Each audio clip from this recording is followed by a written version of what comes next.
بسم اللہ الرحمن الرحیم۔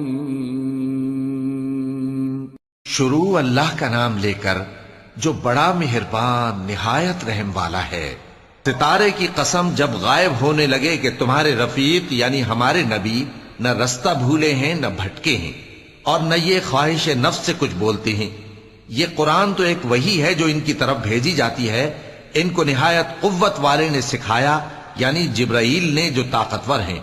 پھر وہ پوری طرح بیٹھے جبکہ وہ آسمان کے اونچے کنارے پر تھے، پھر وہ قریب ہوئے، پھر مزید نیچے آ گئے تو وہ 2 کمان کے فاصلے پر ہو گئے یا اس سے بھی کم۔ پھر اللہ نے اپنے بندے کی طرف جو حکم بھیجا سو بھیجا۔ جو کچھ انہوں نے دیکھا ان کے دل نے اس کو جھوٹ نہ جانا۔ کیا جو کچھ وہ دیکھتے ہیں تم اس میں ان سے جھگڑتے ہو؟ اور انہوں نے اس کو یعنی جبرائیل کو ایک اور بار بھی اترتے دیکھا ہے سدرۃ المنتہا کے پاس۔ اسی کے پاس ہمیشہ رہنے کی بہشت ہے، جبکہ اس بیری پر چھا رہا تھا جو چھا رہا تھا۔ ان کی آنکھ نہ تو اور طرف مائل ہوئی اور نہ حد سے آگے بڑھی۔ انہوں نے اپنے پروردگار کی قدرت کی بہت ہی بڑی بڑی نشانیاں دیکھی۔ بھلا تم لوگوں نے لات اور عزا کو دیکھا اور تیسری مورتی یعنی منات کو؟ مشرکو، کیا تمہارے لیے تو بیٹے ہوں اور اللہ کے لیے بیٹیاں؟ یہ تو بہت ہی بے انصافی کی تقسیم ہوئی۔ وہ تو صرف نام ہی نام ہے جو تم نے اور تمہارے باپ دادا نے رکھ لیے ہیں، اللہ نے تو ان کی کوئی سند نازل نہیں کی۔ یہ لوگ محض خیال و گمان اور خواہشات نفس کے پیچھے چل رہے ہیں، حالانکہ ان کے پروردگار کی طرف سے ان کے پاس ہدایت آ چکی ہے۔ کیا جس چیز کی انسان آرزو کرتا ہے وہ اسے ضرور ملتی ہے؟ سو آخرت اور دنیا تو اللہ ہی کے ہاتھ میں ہے۔ اور آسمانوں میں بہت سے فرشتے ہیں جن کی سفارش کچھ بھی فائدہ نہیں دیتی مگر اس وقت کہ اللہ جس کے لیے چاہے اجازت بخشے اور سفارش پسند بھی کرے۔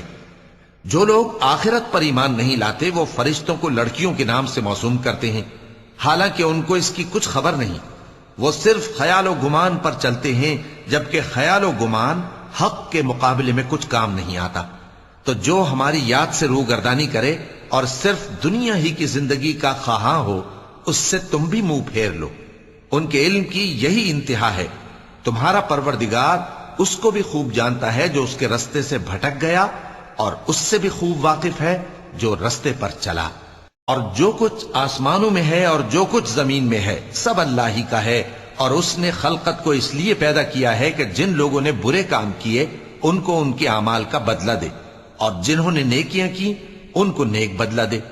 جو صغیرہ گناہوں کے سوا بڑے بڑے گناہوں اور بے حیائی کی باتوں سے اجتناب کرتے ہیں، بے شک تمہارا پروردگار بڑی بخشش والا ہے۔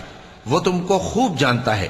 جب اس نے تم کو مٹی سے پیدا کیا اور جب تم اپنی ماؤں کے پیٹ میں بچے تھے تو اپنے آپ کو پاک صاف نہ جتاؤ۔ جو پرہیزگار ہے وہ اس سے خوب واقف ہے۔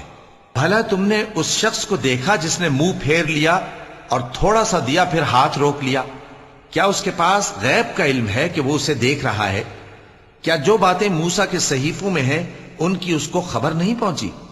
اور ابراہیم کے صحیفوں کی جنہوں نے حق کے اطاعت اور رسالت پورا کیا وہ یہ کہ کوئی شخص دوسرے کے گناہ کا بوجھ نہیں اٹھائے گا، اور یہ کہ انسان کو وہی ملتا ہے جس کے لیے وہ محنت کرتا ہے، اور یہ کہ اس کی محنت کا جائزہ لیا جائے گا، پھر اس کو اس کا پورا پورا بدلہ دیا جائے گا، اور یہ کہ تمہارے پروردگار ہی کے پاس پہنچنا ہے، اور یہ کہ وہی دونوں جوڑے یعنی نر اور مادہ پیدا کرتا ہے یعنی نطفے سے جو رحم میں ڈالا جاتا ہے، اور یہ کہ قیامت کو دوبارہ اٹھانا اسی کا ذمہ ہے، اور یہ کہ وہی دولت مند بناتا اور وہی مفلس کرتا ہے، اور یہ کہ وہی شیرا نامی تارے کا بھی مالک ہے، اور یہ کہ اسی نے عاد اول کو ہلاک کر ڈالا اور سمود کو بھی، غرض کسی کو باقی نہ چھوڑا، اور ان سے پہلے قوم نوح کو بھی۔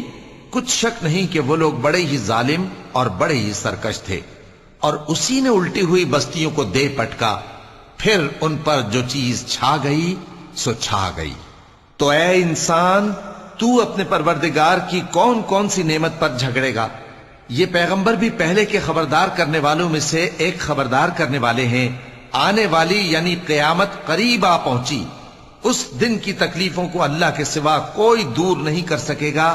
اے کافرو، کیا تم اس کلام پر تعجب کرتے ہو اور ہنستے ہو اور روتے نہیں؟ اور تم غفلت میں پڑے ہو تو اللہ کے آگے سجدہ کرو اور اسی کی عبادت کرو. چونکہ آیت سجدہ تلاوت کی گئی ہے لہذا سامعین پر سجدہ واجب ہے. صدق اللہ العظیم.